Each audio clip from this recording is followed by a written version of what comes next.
I'm Stephanie Hansen, and this is my edad848 Curriculum Planning Chapter 7 assignment, and it was to look at Summerhill School philosophy and how it compares to today's education.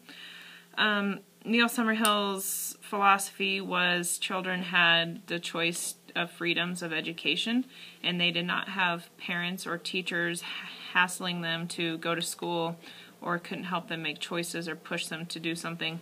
Also, they couldn't lay a hand on them necessarily because that was considered violent, and that was against rules or policy for their government that they ran with inside their community.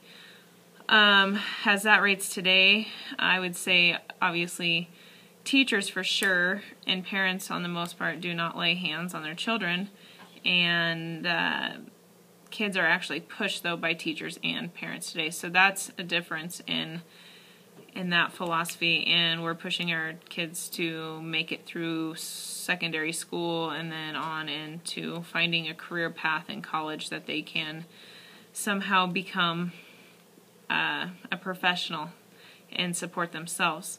In Summerhill School, they did not necessarily push kids to do anything if they didn't want to. They had all freedoms of whether they wanted to continue school or if they wanted to go college bound.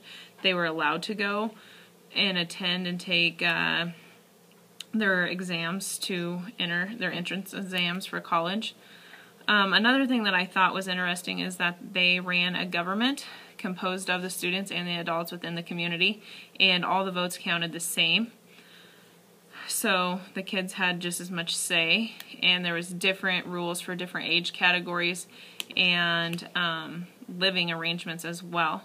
I also saw that Summerhill believed more in the freedom rather than the quality of education. He wanted those children to enjoy themselves rather than pushing them to get smarter or to do something great in life. However, some of them did become something great, but that was more of their own option. Some of the rules that I read about would never fly today, I would say, in public education. The kids got to help make some of the rules towards clothing and vocabulary used on school grounds, and also bedtime. So obviously the younger the children, the earlier the bedtimes. They had a pool at the school because it was a boarding school, and some of the kids got to vote how much clothing they wore and if they could speak profanity, as long as it wasn't used directly towards somebody else. And that is definitely not anything that would happen around public school systems today. I guess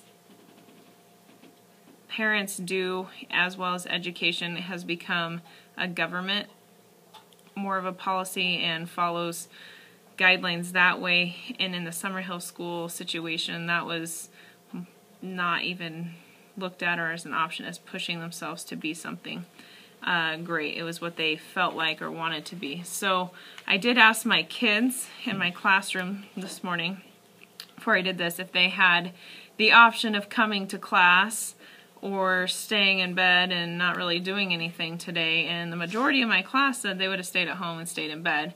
I had one young lady who thought she would come to school anyway and learn. So I do think it's interesting that some kids, I think, would eventually push themselves because I think that they would want to do something better with their time.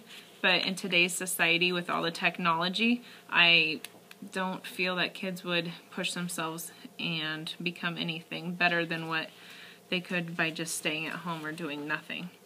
But I feel that's the direction that society has led our future. So I do not feel like a Summerhill School philosophy would work in today's arrangements for education, and I think people would take advantage of it if it had been an option. I guess that's my beliefs, and I guess it was interesting learning about the Summerhill School. I didn't even know something like this actually existed.